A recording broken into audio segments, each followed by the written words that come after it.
Electoral, everything we say here is viewed through a Scottish prism. Brought to you by Barhead Boy.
Hi folks, and hope you're all well. I thought it was a great way to start the show with a small tribute. I hope you liked it, to Winnie Ewing. Nothing that's happened this week is more important than this event of one of the greatest Scottish nationalists ever. And as those of you who are regular on this particular show know, one of my greatest, in fact, my greatest hero of the movement.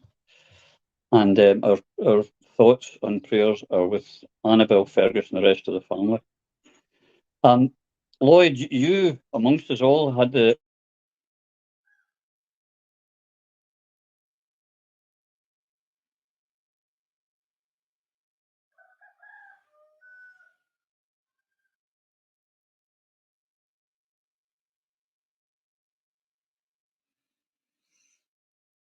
I think Roddy's frozen.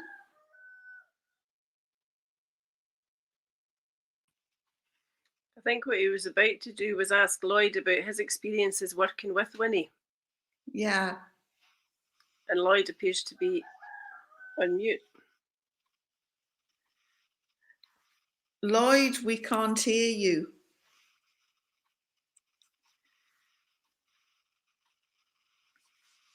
We can't hear you, Lloyd. There's no sound.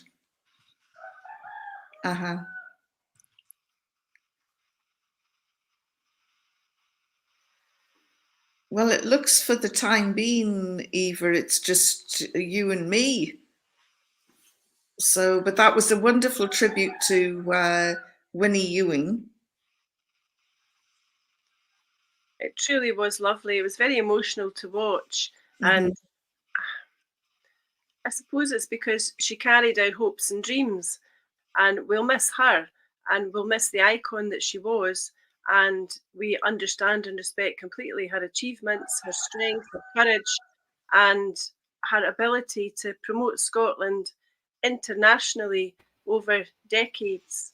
No wonder she was known as Madame Écosse worldwide, because that's exactly who she was. She spoke for Scotland unfailingly, and we need many more like her. The joys of live broadcasting, folks. I'm sorry about that. That's such an inappropriate time. Sorry, you were saying, Eva. We were just talking there about what a sad miss Winnie will be, but how she devoted her life to Scotland and the cause of Scottish independence.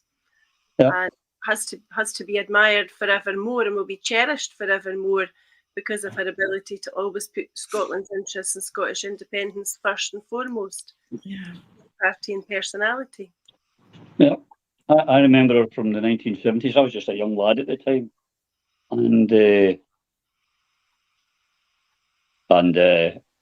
she used to come down to the branch. She'd go to any branch at the drop of a hat if you asked her, and she'd come down, and I was in absolute awe of her. And when she was talking to the branch members, and we used to throw it open to the public for, you know, the adoration of the people had for her was quite incredible. She could control a room, Lloyd, and, you know, take over that room so easily. She was a giant. Is anyone hearing me? I can hear you. Oh, good. I never met Winnie Ewing. I just knew of her by reputation, but I think Lloyd had worked with her. Yeah. Good. Lloyd, are you with it? Are you?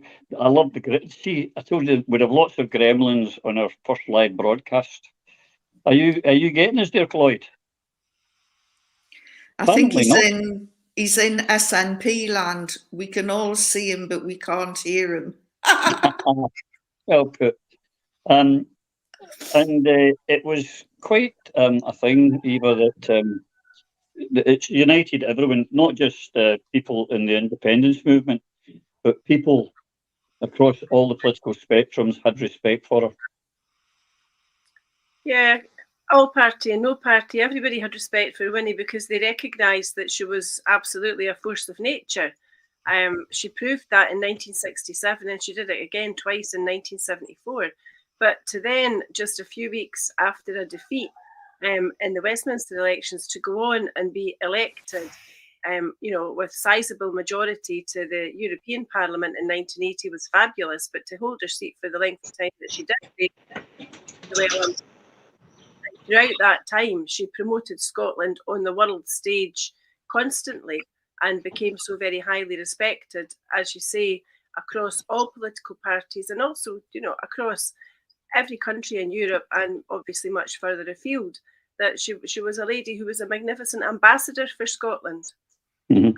It's unfortunate that we don't have somebody standing ready just now to take her place and perform such wonderful things for Scotland as she did. Yeah, and she was a great MP for Moray, as was her daughter-in-law, Margaret Ewing. And it's just, I always found it a tragedy that we've got a Tory called Douglas Ross sitting in that seat now. It just doesn't seem right. Lloyd, I don't know if you're getting us yet. Are you hearing us now? I don't know if he is. Techie, can you maybe send a message to Lloyd to reboot in and see if that gets him back in? Because I really would like people to hear a couple of the anecdotal stories that Lloyd has of working with Winnie. They're quite magnificent. But moving on, till that point, perhaps later in the show when we can sort out our gremlins with Lloyd, we'll get that. Yesterday, Eva, as well as Bannockburn, we had this SNP special conference in the Caird Hall. Mm-hmm. Now, you heard what was said and what came out. Did this give you encouragement that the SNP is paying attention and has got a new strategy and is ready to go? I can't really answer that, Roddy, because I'm not sure what the strategy actually is. What Hamza Yousaf said, and I watched his entire speech, was that voting SNP in the general election would be a vote for independence. But there have been a number of commentators since who tried to interpret what he meant and maybe to put some meat on the bones. And I think that the whole position has now become one of disarray, especially because when Hamza was interviewed, he spoke about getting a majority, but didn't say whether it was a majority of seats or votes, and indicated that he would then seek to commence negotiations on the independence settlement with Westminster, where he volunteered that if Westminster wanted there to be a referendum, he would happily go along with that. Now, I cannot for the life of me understand what he's driving at, because he's still saying his preferred option is plan A of a referendum. And he said that repeatedly since yesterday. So nobody in the SNP should be under any illusions that what he still wants is the referendum that he's been told by the Supreme Court is currently not on. What he needs to do is to enumerate exactly what he means by voting SNP as a vote for independence, because what have we been doing ever since 2015 but voting SNP and not getting independence and not seeing any mandates implemented or exercised? So he has to explain what it is that he means. What he should do is he should go for the Scotland United position and say that 50% plus one, by way of a minimum, of votes cast counts as a majority that authorises a country to consider that all it has to do is to negotiate the precise terms of the independence settlement. Anything else, to quote a friend on Twitter this morning, is pure gobbledygook. I think it was Martin Geisler who interviewed him earlier today and said to him, well, what if you get a majority of the seats, but you've perhaps only got, say, a third of the popular vote? How can you call that a majority that authorises you to say that Scotland has declared or is declaring independence? And you see the point. It's not likely that a majority of seats is going to be more than 50% of the vote, because the SNP currently are sitting at 30-odd% in the polls. It is not likely that between now and a general election they're going to garner another 20%. But the independence movement is sitting at least 50% in the polls, and that's why Scotland United makes such good sense. It's not the gamble that it would be to insist on putting all your eggs in the SNP basket. Lloyd, can you hear us now? Yeah. Yes. Good. We'll come back to towards the end of the show for me about excuse me, about some of your experiences with Winnie. But I'd just like to read what from the speech of Humza and get your opinion. He told the special conference that Scottish independence must be built ahead of the next general election. The old soft nose thing again. He said that if the party won a majority of seats north of the border, he would press the UK government for powers to hold a second referendum. He added the only route to independence was through lawful and democratic protest. Can you tell me, Lloyd, what is different about that than one more mandate, please? Absolutely nothing. But this goes straight to the heart of what I've been saying for weeks now. These people do not have a core belief in independence. They do not have core political values. If they did, and if he did, then he would be saying very clearly that the Scotland United position is the only position that moves the dial forward on independence. This has been one of the most depressing weeks for me, capped by what he said yesterday. Despite the fantastic turnout at Bannockburn, despite meeting some great people, to constantly be hearing what was going on in Dundee, and then to hear that come the end of it, we're in exactly the same position as we were at every election prior to this. It's an appalling situation, and it clearly shows that Humza Yousaf does not understand the basic principle of independence, self-determination, and the freedom of our people, which is the only means by which we can address the social ills that he's happy to talk about, but will not give the people the tools by which we can address them. It's an appalling situation. No, Yvonne, I put out a tweet earlier saying, in when Alapa was come onto the scene and Alec came back into politics, she said that at the Holyrood election in 2021, we should, again, it was a Scottish United sort of plan then, vote for the SNP in the constituency, vote for Alapa in the list, and we'll have a supermajority. They ignored us, and what happened was they enabled 34 unionists to get seats. At the council elections, again, Alex said to them, what you need to be doing is voting for all the independence parties to make sure we control as many councils as possible and have as few unionist councillors as possible. Again, the SNP didn't listen, and what happened? The unionists control all sorts of councils they probably shouldn't have. Now, here we are again in 2023, and once again, the hand of unity is out there saying, come on, Scotland United, and we fight as one, we fight as a nation. And if I could quote my friend Eva Comrie, Scotland United cannot be defeated. It's like talking to a brick wall sometimes, is it not? Absolutely. I mean, the hand of unity. I saw an example of the SNP hand of unity yesterday, and that was from Dave Duggan, who slapped down a dissenting voice in yesterday's Bannockburn meeting. And people won't like this, but I actually admired Humza Yousaf for dealing with a heckler yesterday at the SNP conference. he was making a speech when a female protester interrupted, and she was shouting him down. Her name is, she's a Glen Rothes grandmother, Theresa Mallet, and she has suffered life-changing disabilities due to the disgraced Tayside surgeon Sam El Jamal, who's now living in Libya. And this is obviously a very long, ongoing campaign. And Humza Yousaf stopped his speech to go and talk to her. And it took some bottle to do that. And so I admire him for that. But while he was trying to pacify this poor lady, who may have been having a go at him because of his useless record as health minister, who knows, while he was doing that, we saw Dave Duggan slap down a man who ran forward when he took to the stage to speak. And he talked about independence, which admittedly is a rarity for the SNP these days. And this man went running up and he said, "When? But when?" Meaning, when are we going to get independence? And Duggan just turned round and berated him for heckling and said, "This isn't the way to do things."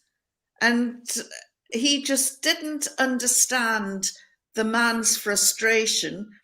And he had every right to be angry, because we all want to know when are we going to get independence? And what he should have done was taken a little nibble of humble pie and got off his perch and walked and talked to the man and asked him why he was so angry and how could he do something to help him through this phase. I mean, if you're going to get angry anywhere, it's Bannockburn. And the last thing we need is some ex-MOD man shouting us down from the stage and telling us to be quiet. So I've got to say, I was going to say with the Humza, some people, and I think they're wrong, are saying, because you can see Humza's got his hands on the lady. I viewed that as a comforting note, and somebody said, "Oh, he's assaulting this woman." I think that's unfair and unjust. I think he was genuinely trying to comfort that lady. yeah, he was. J.K. Rowling got her knickers in a knot over that, and she said he invaded her personal space. I think that he was just genuinely, he could see that she was upset, and so he not manhandled her, he touched her, but not in it. I didn't think it was inappropriate either. But gosh, we're sounding like the Humza Yousaf Tribute Club today.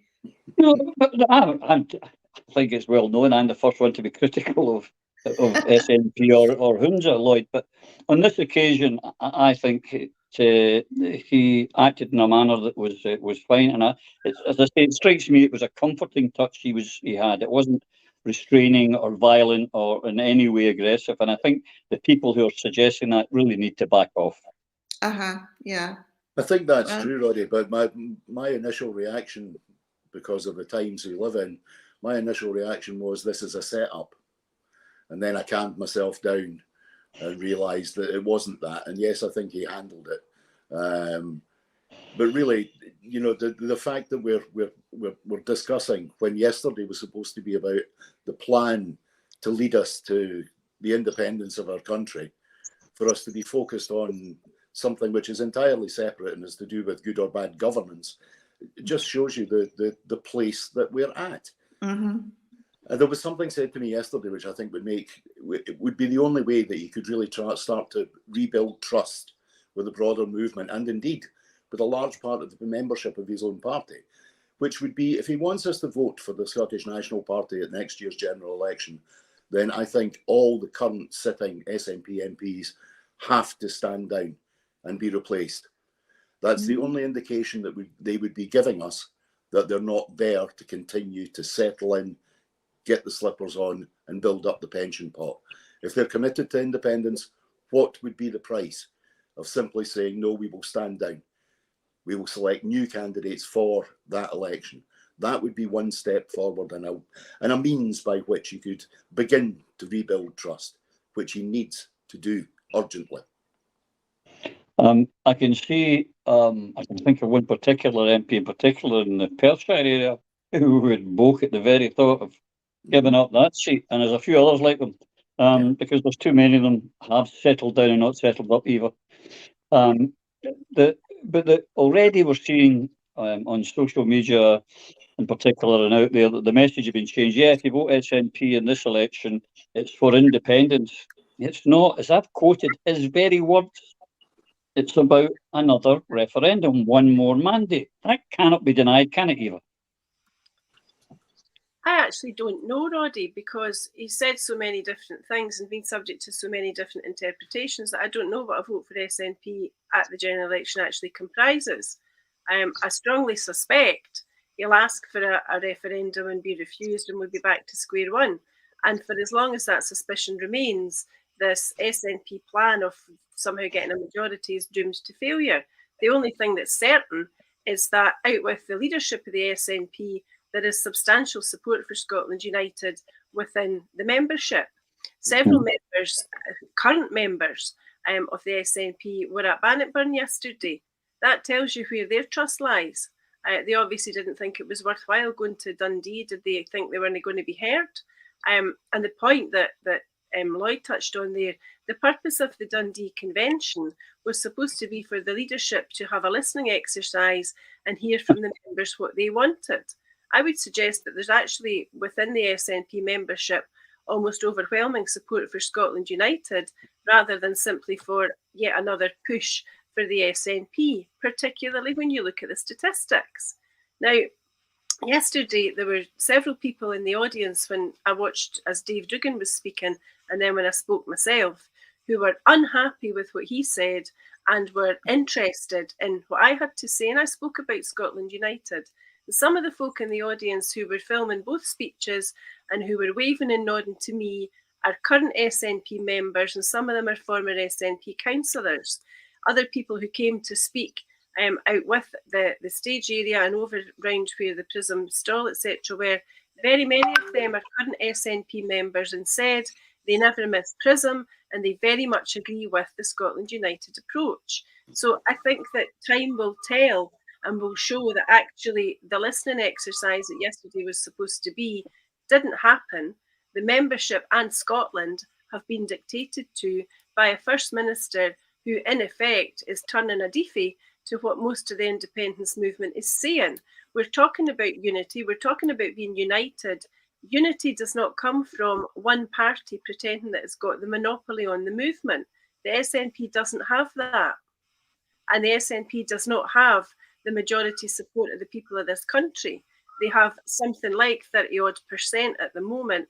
It is not likely that with Hamza's leadership, that is suddenly going to jump to 50% Something different is more likely to happen. Support for the SNP is likely to reduce over time because of the obvious lack of competence in very many different areas of public life and of governance. So I think that it's incumbent on Hamza to make a proper statement outlining specifically what he means when he says a vote for SNP is a vote for Scottish independence. Does it mean that he's going to ask for a referendum? Does it mean that he wants 50% plus one vote? Does it mean that he wants simply a majority of seats? What is it that he's advocating? Because he has to be precise. Gone are the days when politicians can fudge and pretend and dodge. You know, with Nicola Sturgeon, you always had to say, well, wait a minute, what was it she actually said, as opposed to what does she want you to believe she said? And we're back in that territory with Hamza Yousaf. What is it that he means? You know, put up now and explain in words of one syllable and give us a guarantee about what a vote for the SNP comprises. Once you've done that, it'll become abundantly clear that voting SNP is about voting SNP. It's not about Scotland's best interest or prioritising Scottish independence. Prioritise Scottish independence, you take the whole movement with you, you leave nobody behind, and it's all of us together. That's what it should be. That is not what was announced yesterday. No, it wasn't. And Yvonne, now I believe the capacity at the Caird Hall is 2,500 or something. It's certainly, and 800 of them are upstairs. There was hardly anyone upstairs, and there was a lot of empty seats downstairs. Now, this is a party who want to, as Eva said, run with it on their own. It's all about them and the marches they'll go to are the ones of Believe in Scotland, which we'll come on to in a minute, who's an SNP mouthpiece.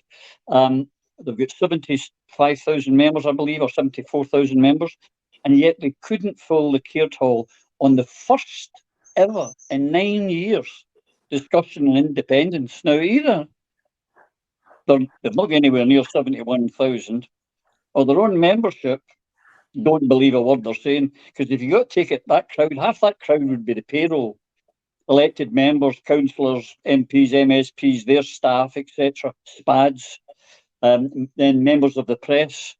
So the SNP members didn't exactly show great enthusiasm for that yesterday, did they? Well, half full, half empty, whichever way you look at it. It wasn't standing room only.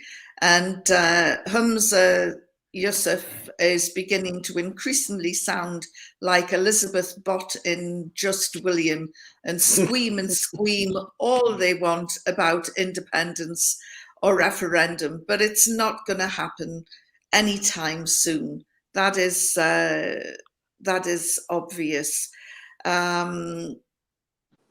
Eva's speech, I wish you could have been there, Roddy. She set the place on fire with her message for Scotland United. And a lot of people came away with that message ringing in their ears that the only way we are going to get independence is through people power and putting on a united front. And then this was reinforced later by Neil Hanvey, who explained why he went down to London and told everybody about this second legal opinion. Yeah, we're coming on to that in a minute. Well, I won't spoil your thunder then.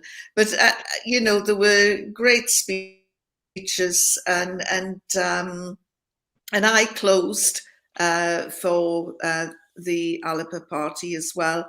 And again, with Eva's message of united we stand, you know, this is the only way. And, you know, some of us are going to have to hold our noses when we go into vote at the next election. But we won't be conned again like the last time, where we all went singing and dancing SNP 1, Alipur 2, and went skipping into to make the vote.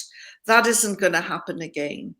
I think before anybody votes for a Scotland United, we need to be convinced that the SNP are on board.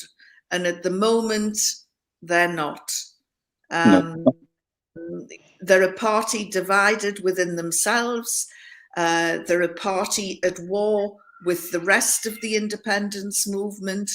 You know, all under one banner, have worked relentlessly since they were formed, that it's all of us first, all of us united. And that message still hasn't permeated through to the boneheads who are sitting in the SNP. And I'm sorry if they don't like what I have to say, but only good friends will tell you the truth. And, you know, we are friends of the SNP and we will be truthful. And this comes through whenever Alex Salmond speaks. That was his party. That was his baby. And it's, you know, you can see the pain in his face when they make a wrong turn. Nobody wants to see the SNP implode, but unless they get on board with the unity message, they will. They'll disappear. They'll become irrelevant. I agree with you, as I stated there when we're talking about Winnie. I mean, I go back to the 70s when I was first campaigning for the SNP. It broke my heart to leave the party. I just couldn't anymore. I don't hate it. Although, listen to some of the people that attack me for daring to criticise. But Lloyd, Nicola Sturgeon may have gone, but she lingers on. It's the same spads, it's the same advisors with very few exceptions. One, Kevin Pringle's the only one, and your man, the Daily Record Vow man's out. But apart from that, it's all the same ones. On January the 31st, 2020, Nicola Sturgeon promised us a Scottish Constitutional Convention. Now, they seem addicted to everything about Nicola, except, it seems, the Scottish Constitutional Convention, and it comes to me as the Bain principle, because the Alba Party and Alex Salmond are suggesting it, so then we just don't want it. Surely they're not that petty. I think it's fear, Roddy. A number of people I spoke to yesterday at Bannockburn used effectively the same phrase, which is it's a party scared of intellect, or a leadership rather, scared of intellect and entirely devoid of intellect at the same time. I think, you know, what we've learned over the past couple of days is that Humza has no political nous whatsoever. He has attended, because I've seen him there in years gone by, national councils of the Scottish National Party that had more people in attendance than the special conference on independence did yesterday. But if I was him, I would think about this. When Nicola Sturgeon became the leader, she spoke in front of, how many was it, 15,000 people at the Hydro. His first major meeting, less than what, 500-600 people in Dundee, as the new leader of the Scottish National Party at a conference convention to talk about independence. If I was him, I'd be thinking, what am I getting wrong here? How are his advisors not saying to him, this is not right? We have, as you said, 72,000 members. How do we not fill this hall? There's a blindness. There's a complete blindness. It's like they're acting out some strange play or Netflix series. There's an utter and complete disconnect from reality. He hasn't addressed the issue also, the fact that he barely got over the 50% figure for the membership voting for him as the leader. The first thing you do in a circumstance like that is you look at, what about the 48%? What was it that I'm proposing that they don't like, that they didn't vote for? If that then is followed up a couple of months later by people not turning up at the first public meeting that the new leader is speaking at, surely to goodness, you go into a corner and think, what are we getting wrong? And it's obvious what they're getting wrong. There is no plan for independence. No, but the other thing, Lloyd, you should think, you've been in politics a long time. If you're looking at the opinion polls, which are saying there's 51, 52, 53% for independence and only 39% for you, you're surely going to get your advisors and say, come on, guys, what about this 14%? How do we get them on board? The answer we know in this programme and at Bannockburn is Scotland United. That's how you get them on. There's a lot of people, you know, that would be come back into the tent if they address that. I think what they're doing is they're operating on the basis of what happened under Nicola as well. Is when you're dropping in the polls or independence is maintaining, then you talk about independence. I mean, my own MP put out an utterly ridiculous statement earlier this week telling us that we all should come to a meeting with them because independence has never been more important. Now, this only happens when my MP sees danger coming down the track, namely an election that he might not win. And then I hear him this morning saying that he's enthused and inspired by the message that came from Dundee yesterday. Let me tell you what that means. That means he's scared and he wants headquarters support during the general election. And he won't be the first and he won't be the last that does this. But this exemplifies the nature of the people we've been sending to Westminster and why. The only way out of this, if Humza wants to save his own neck, is to have reselection of every single Westminster SNP MP. He's the leader. He can make that happen. He has to, if there's any opportunity or any commitment whatsoever to the concept of Scotland United, which ultimately, as we all know, is a commitment to independence. If you are not committed to Scotland United, you are not committed to independence. No, correct. Eva, back in 2017, when, and I remember it, who's still in the party, you were told not to mention independence on the doorstep or on the street stalls or anywhere. There was hardly mentioned in any kind of literature, and certainly not in the manifesto. And 500,000 of those who voted yes in 2014 stayed at home. Now, I would suggest that that's what's going to happen in 2024 if they continue down this path, that the people will stay at home. I mean, they're almost saying, vote for, it's so familiar, vote for us because we are not the Tories. Where have we heard that before? Well, I think one of the difficulties there that Humza has failed to plan for, and this is where I would question his ability as well as the ability of those advising him, is if he resists a Scotland United move, he runs the risk that other independence parties will put candidates up against the SNP candidates. Now, I'm not just talking about Alba, I mean ISP, SSP, and perhaps other candidates who don't have a party at all, but who would stand as independent candidates. So I think that Humza has to think very carefully about, turning his nose up at the prospect of Scotland United. We know from the polls that it's likely at the moment, in the absence of opposition from other independence parties, several SNP MP seats are already in jeopardy. There's a couple of dozen predicted that might be lost. So that's before you talk about the potential for other independent supporting parties standing up against them. So I really think that Humza needs to go back to basics and consider what his priorities are. Because if his priorities are, as Lloyd flagged up, if his priorities are actually independence and the furtherance of Scottish interests, Scotland United is the only answer. If his priority is to get SNP members elected forevermore, but a diminishing number being elected at every election, then don't do Scotland United, Humza. But it's what your members probably want. It's what some MPs want. It's what some MSPs want. So why not do it? Are you just being thrown? Is it the Bain principle? It's come from Alex Salmond, therefore it's an idea to be resisted at every turn. There's an item just come out, I think, while we've been online by Wings Over Scotland, where he narrates his take and he quotes various other commentators on what Humza meant yesterday.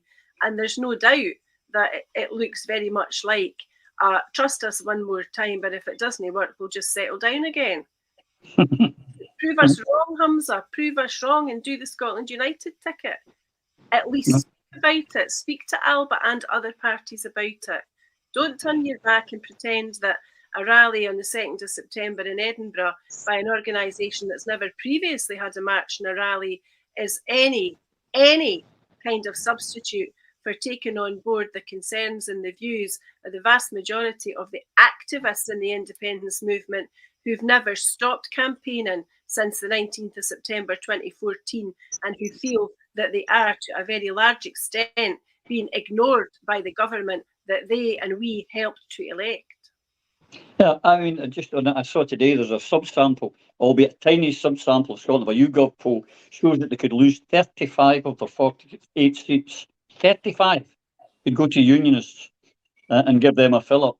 But I've mentioned before, but here's the thing. Yesterday, instead of having his thing in Dundee, if Humza, and he turned up with a shed load of his MPs at Bannockburn yesterday, he would have won the day. I mean, your speeches would have not been really listened to. They would have got back on the front foot. I mean, it's just so basics, and yet no one seems to see the basics. Well, I slightly beg to differ, Roddy, because people liked what I was saying because I was talking about country over party, and I was talking about real unity and a real drive towards independence, not gambling, but saying, let's look at the statistics. We know that at least 50% of the population favours Scottish independence. What we need to do is to get people on the electoral register who are not there just now and to make sure that they are motivated to come out and vote because they've got hope. What we were sold yesterday, or what was an offer yesterday at Dundee, doesn't comprise hope. It comprises called, kale, het up yet again. And it's actually even worse than the Nicola Sturgeon proposal, because hers was a majority of votes cast. Humza's appears to be a majority of seats. And that is not valid, to use one of his predecessors' favourite words. What is valid within the international community is a majority of votes cast. And that's the importance of Scotland United. I would find it very difficult to vote SNP. I have made no secret of the concerns that I have around my own MP, John Nicholson. There are concerns about other MPs who have lost the support of those who elected them. Now, I might hold my nose and vote for John Nicholson if he's the candidate here and there's no credible alternative and we have a Scotland United platform. I'd be thinking something different if it's not Scotland United. And if I'm thinking that being devoted to Scottish independence all my life, then there are very many other people out there similarly minded who may very well just stay at home. And that would be the worst possible outcome, not just for the SNP, but more importantly for our country. Yep. I mean, you touched on earlier, Yvonne, about Professor McCorkadale's legal opinion. And this coming at the beginning of the week, in time for Humza to take it on board, showed that the Scotland United strategy is there the best. I mean, I don't understand why their SPADs didn't look at it and see that it was an incredible piece of work done by the professor and by Neil and Kenny and Alex to bring that to Parliament. I know you were there. Oh, it was an amazing event. And I think it's going to be one of these slow burners that the political historians will refer back in time to it, time and time again. Basically, the professor told us what we all knew, that the Supreme Court delivered a verdict that was a pile of poo. I would have said shit, but we're going live. So anyway, so yes, I mean, that was basically the verdict. We said time and time again that we are not going to get justice from an English court. And of course, we were right. And this legal opinion, and of course, it's just that at the moment an opinion, reinforced our greatest suspicions. But things will change, and Bannockburn, again, 6,000 people turned up. And these are people who want independence at any cost. And I think that although they look at some of the independence parties and want to be sick, I think that they will hold their nose and vote on a Scotland United ticket. Now, this will be anathema to all of the SNP strategists because, to be fair, it goes completely against the grain to give up power. But the truth is the SNP aren't giving up anything. They've lost it already. It's gone. The power that they had has gone. The days of winning elections have gone. Now, they can either listen to us, and I have to say, I don't get any pleasure from saying we told you so, but if they'd listened to Prism from the very first episode, it would be quite a different party than it is today. But they have to listen to the people. Now, you can do what Humza Yousaf did and go straight out and say, right, tell me why you're screaming at me.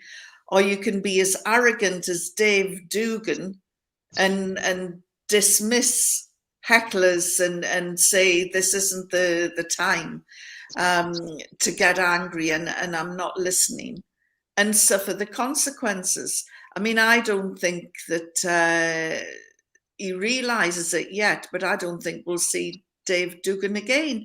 He's consigned himself to the history books because of the way that he spoke down to people, and without passion, without, you know, it was like listening to a flaming lecture, which is what you don't want at a public rally. You want fire in your belly, which is exactly what Eva and Neil delivered. So I think that the SNP has got to start listening if it wants to survive.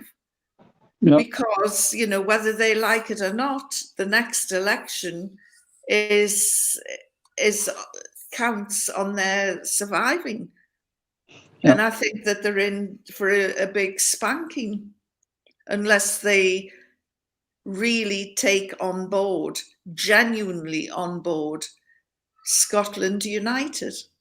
Yeah, there's Lloyd, and all the time I've referred back to in the 70s, I can never remember at a Bannockburn or an all under one banner or anything hearing an SNP leader and an MP being shouted down by independent supporters. Again, this is surely a signal. When they go back to Holyrood on Monday or Westminster, you're sitting going, how did that happen? What's going on? What are we missing that they're shouting at us? We're meant to be the movement.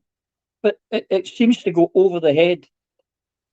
I think that's absolutely true, Roddy. But I think what more importantly than that, what goes over their heads is that the vast majority of working people who came out and voted in the referendum in 2014 and voted yes, came out in the general election and voted for the SNP, came out in the Scottish Parliament election and voted for the SNP. But at the next general election, they didn't turn out in the same numbers. There's been a diminishing amount of particularly working class voters coming out for the general election because they don't see it as meaning anything to them. Correct. Scotland United would reignite that same passion from 2014 that the working people in Idrie and Craigmillar had, because what you're doing is you're treating them like adults by saying, right, come out, we're all one together, and what we're voting for here is an independent future. And no, from talking to people, they're not going to come out and vote just because it's the SNP flag. They're not going to do that. They want to be treated like adults. They want people who say to them, this is what you get if you come out to vote. And there's only one thing that's going to motivate people to come back out like they did in Dundee and Glasgow, and that is a Scotland United front at the general election operating on the basis of a majority of seats, majority of votes, and we begin negotiations. But if it would be possible to get Humza Yousaf and the other acolytes around him to understand that concept, I don't know if that's possible. But surely Kevin Pringle can show them the chart. There's a graph that shows the drop in SNP support since the general election at Westminster general elections since 2015, which is why my particular MP is panic-stricken at the moment, because his vote has been going down by a major percentage every single time. He's not the only one. If they want to survive, if they need the short money to keep their payroll, then they need to change the message. And there's only one message that's going to get people off their backsides and to the polling station, and that is a Scotland United for Independence. So absolutely. While it was going on at Westminster, and I know you were there as well, Eva, the discussion, Professor McCorkindale's opinion, Nicola Sturgeon called a press conference at the exact same time to her house, no less. I said, I wish you would stop disturbing my neighbours, and say, well, it would help if you didn't call a press conference outside your front door, hen. And then later in the week, she had another one where she threw her husband under the bus when asked, is your husband innocent? But I can't speak for him. I mean, it was, here's that bus, there you go. Quite incredible. She can't stay away from the limelight, can she? It's very disappointing and it's irritating, and all it does is take some attention away from the subjects that we ought to be discussing. We don't need to be talking about a former First Minister who's currently living under a bit of a cloud. She needs to get her own act together, get her own house in order, and leave the rest of us to get on with it. This reappearing every now and again when she feels the need for some attention is completely inappropriate. We know that there is an ongoing investigation. We know there are things that we are not allowed to say. She doesn't think that the same applies to her. So she's entitled to say whatever she wants about herself, but how she thinks by any stretch of the imagination that trying to hog the limelight now and again does herself, her party, or the independence movement any favours absolutely beats me. She's turning herself single-handedly into a figure of ridicule, and people will continue to lose respect for her. And that is sad in a personal as well as a party and a national context. It needs to stop. Somebody that she respects, and I don't know who that might be, should take her aside and just explain to her that she's best remaining for the time being in the back benches and avoiding the limelight wherever possible. No, I mean, it's narcissistic behaviour, absolutely narcissistic behaviour. Yvonne, we'll quickly move on from her because she's yesterday's news. We had a vote of no confidence in Lorna Slater, your favourite politician. I don't think it was about baby boxes. No, it's right. It was about other things, about the deposit return scheme. It was quite an unedifying situation, the whole thing. And there, talking of the great Winnie Ewing, threatening her son with removing the whip. Again, I go back to my length of time in the party. It's just unheard of that a Ewing. I can't imagine a Ewing losing the whip. The unelected Lorna Slater, who never displays an ounce of imposter syndrome, although if anybody personifies it, she does. It's unbelievable. I mean, the Ewing name carries so much gravitas and respect. And there we have a situation where this political pygmy, who everything she touches is a bloody disaster, is fighting a vote of no confidence.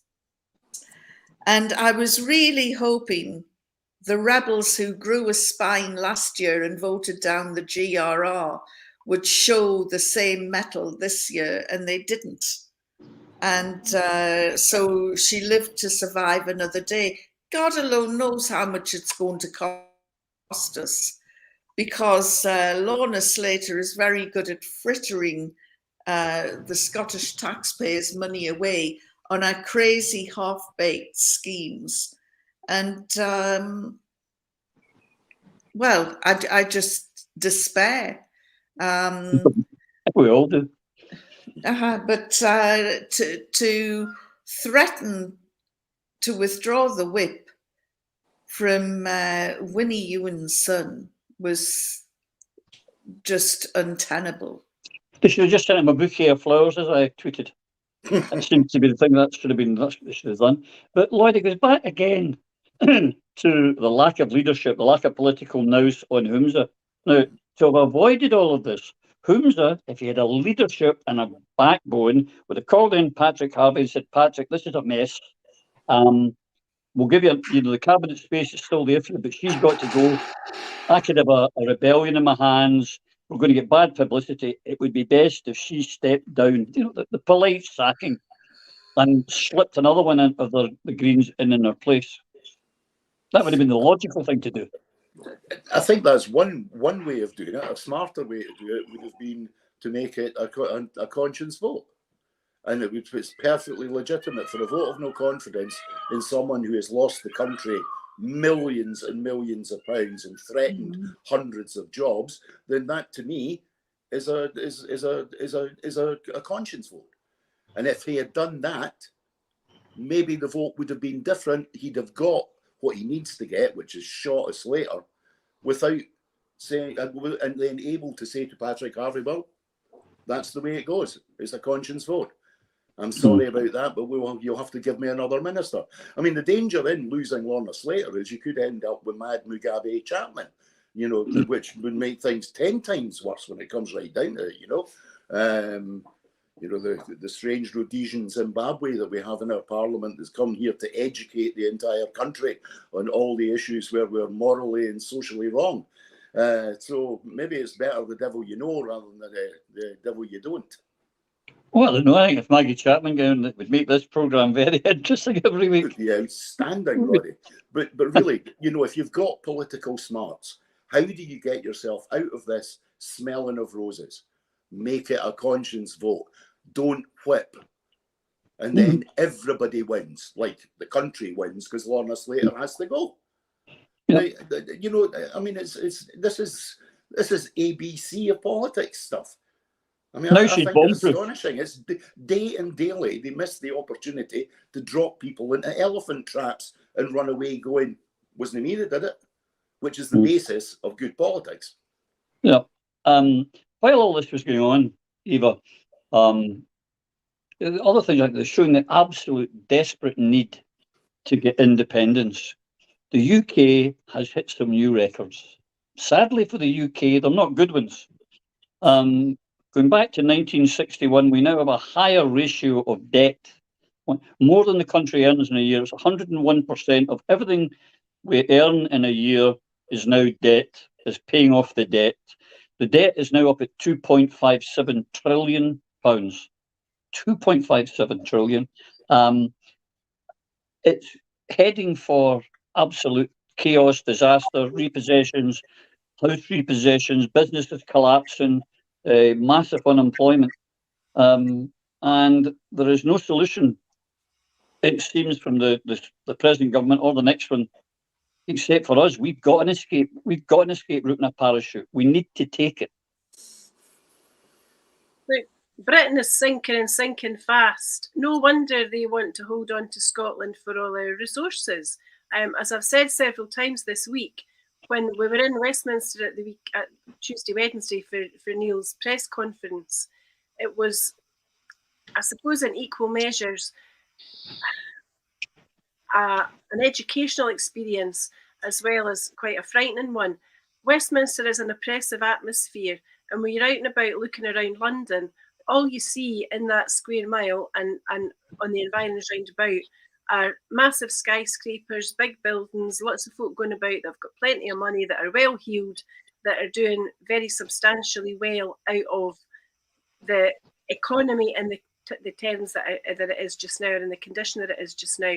But out with that bubble, we know perfectly well that in all parts of the UK, there are very major pockets of poverty, deprivation, want, hunger, you name it.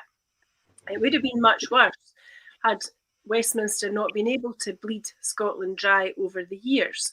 So we had Scotland's Oil campaign, which led to the temporary increase in support for the SNP, which ultimately, perhaps in part, contributed to the creation of the Scottish Parliament. But we've watched in the last few years as an inept Scottish government has thrown away potential revenue, particularly in the reverse auction sale of wind power.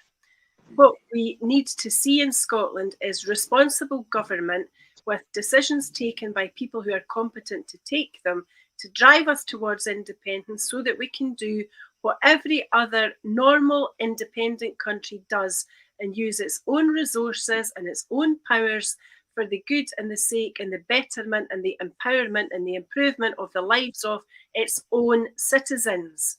And I say citizens, not subjects, deliberately, because my dream, and I know it's the dream of everybody else here, is that Scotland becomes an independent republic. And that monarchy and privilege and rank and status are part of what has gone very badly wrong in the United Kingdom. And it's why the UK does not serve Scotland well, has not served Scotland well, and never will. So unless and until the people of Scotland take power into their own hands, educate themselves in relation to who they should be voting for and why, Scotland will continue to suffer. No, the people who won't suffer are those in Westminster and those in the establishment behind the scenes pulling the strings, because they're going to continue to benefit from all the bogus deals that you saw, particularly over the course of COVID, with millions and billions going to companies you'd never heard of before, lining the pockets of greedy rats who were more interested in their own incomes and their own pockets than they were the health of the nation or the health of the countries that make up this UK. So we've got to get the lifeboats launched. We can do that either in a Scotland United general election or we can do it by collapsing Holyrood and having an early Scottish parliamentary election. Angus Brendan McNeill is tweeting about it again today. He's perfectly right. Everybody in the Scottish Parliament knows that he's right. It is known how you go about that process. Your First Minister resigns. You're not replacing the First Minister within 28 days. The presiding officer is then obliged to call an early election. If people disagree with me, there's another method of going about it, whereby you can use the current powers of Holyrood to alter the voting system in Holyrood to require a simple majority for decisions of certain types. So there is more than one quick fix, and there are several easy routes to get an electoral event when people can vote for independence. The reason these things are not happening is it doesn't suit the current SNP leadership or the Greens to make these things happen. And if their hearts were for Scottish independence, these are the electoral events that would be in planning, in contemplation and in discussion. We wouldn't have to wait for a general election at Westminster, and we wouldn't have to wait until 2026 for another Scottish election. Lots can be done before then to get Scotland out of the mire, the quagmire that we're in just now with Westminster rule. Quite right. And Yvonne, one of those people that Eva was saying is, cushioned from it is Andrew Bailey, the governor of the Bank of England, who was blaming workers' wage demands for the current inflation. Of course, it wasn't Brexit. It wasn't the theft of the money for the track and trace, the 37 billion that went missing there.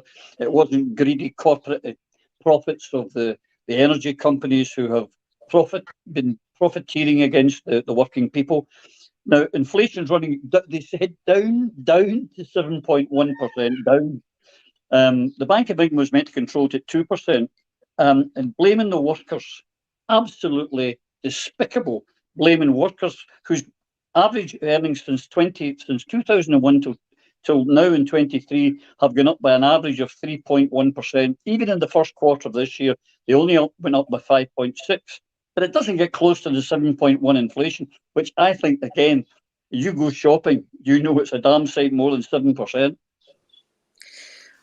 Well, it boils down to the fact that we've neglected the trade unions over the years. Mm-hmm. And this is, so in many ways, it's our fault. But, the boss class is forever blaming the workers for the ills of this country. They've had obscene amounts of money over the years from slaving the miners and the shipbuilders and the steel workers and the men of the UK who actually made things to sell. And now, what are we making? What are we producing? Very, very little. Weapons, yes. Weapons that are used on women and children in Palestine, in Kashmir, in all of these countries. And I really despair, but the problem lies with us. We have let the powers of the unions slip. We need the unions to be strong again. In Scotland, we need independence, and we're not going to get it by voting for any of the unionist parties, and we're not going to get it from the SNP either. I have to say, I was on the social networks earlier, and the whole reason of this SNP conference in Dundee was to show the rest of Scotland we are serious about independence. So what do? They get on a trans activist speaker standing up, pushing the GRR again. And, what don't they understand? This is not an election winning strategy. It's just not. And yet there they go, forcing the GRR down our throats again when we clearly, the general public have clearly said this is not what we want. So, the SNP, I'm desperate for them to succeed, because if they succeed, it means that they're going to go for Scotland United. You know, I'm sounding like a broken record here, but it's until they wake up and realise that Scotland United is the only way out, and until the general public realises the same, we're absolutely scunnered. And just as we are, you know, we've let the unions slide, and now we're in the state that we're in, where we're working for buttons. We're being told as pensioners we've got to work until we drop, and we're being skanked again by the boss classes. And it's terrible. Two other things, because the clock's beating us, Lloyd. A couple of things I want to get in before we go. The other thing that happened this week, it was officially announced that the United Kingdom state pension is the lowest in the developed world. It works out about 29% of median wage. It's an abomination. I speak as a pensioner, I know. Is a disgrace. And the other one, which you go on the other side of that, was announced during the week, which, if you could put it up there, Techie, Scotland has more tidal power capacity than the rest of the world combined. A sitting gold mine, and yet we've got 2.57 trillion of debt. We've got stinking pensions, people unable to heat and eat, people going hungry, people going cold. It's just abomination, Lloyd. There's no question about it, Rory, but you know, that headline should have been, "We have this power, why do we not get the profit from it?" You know, that's the real issue here. We can keep talking about having a beautiful country and a beautiful land and people want to come and see it. We've got all this wind power, we've got all this wave power, but the people get nothing from it. And I think, you know, after we talked about free ports the other day, we've got to worry about what may well happen. You know, where are those wave turbines going to be? Will they be within the free port areas? Where will they be? Not to mention the fact that the absurdity of the wave power development up in Orkney, as it was effectively done to take away from another initiative that would have created jobs. I'm sick of hearing announcements about all the things we've got that our people gain no benefit from. It's ridiculous. That is what should be putting the fire in the belly of the SNP. Is why is that money not coming to us? Why don't we have the ability to effectively, I mean, a really simple thing, go into negotiations with the electricity and gas companies on behalf of pensioners and tell them or ask them, negotiate to remove standing charges. That in itself would save pensioners a huge amount of money over a year, and go to BT and do the same thing as well. These are things called soft power that you can do if you had the focus of the people and the people's needs right at the forefront of your mind. But unfortunately, they don't. No, they don't. As I say, the time's going. One thing, Techie, can you stick up? Rupert Murdoch had his summer party, folks. And I want you to see some of the people they had there. Now, you might not be able to see all of them in there, so we'll leave it up for a wee while, Techie. But Anis Sarwar was, you know, the very one who we shouted at anyone from the SNP if they, you know, appeared in the Sun or did anything with Murdoch. There he was, there was our wee Anis Sarwar, and Sir Keir Starmer was there as well at Rupert Murdoch's. Now, he doesn't invite people because he's a good guy. He invites people, ladies and gentlemen, because he's going to get something. And he obviously sees Labour on the way back. So remember that when it comes to polling time, or when you're knocking the door and someone's trying to tell you how Starmer's going to get rid of the House of Lords and he's going to bring us socialism. Remember, he's rubbing shoulders with Rupert Murdoch. People who rub shoulders with Rupert Murdoch are not socialists. And I'm leaving it at that. Last thing, we're finished, folks, but I want to just go back quickly and briefly to Bannockburn. And I want to thank my dear colleagues here who manned the stand and did everything they did. And I want to really, more importantly, thank all of you people who turned up and said hi, made a donation, bought a T-shirt, whatever you did, and came up and told us. And there, look at that handsome guy with the 2 Oreos, as Peter said on his head. Fantastic enough. I can't forget the Tervet. I mean, Margaret Tervet is just, I mean, what can you words fail me? But you can stick your CBEs, your knighthoods, and your lordships up your jacksie. The highest award in Scotland is a Margaret Tervett doll. I feel as if I've arrived. I'm a celebrity. I am important at last. I've achieved in my 71st year or something. So thank you, and thank you for your continued support. Thank you for watching this. I'm sorry for the couple of wee hitches we've had here with but that's what happens with live broadcasts.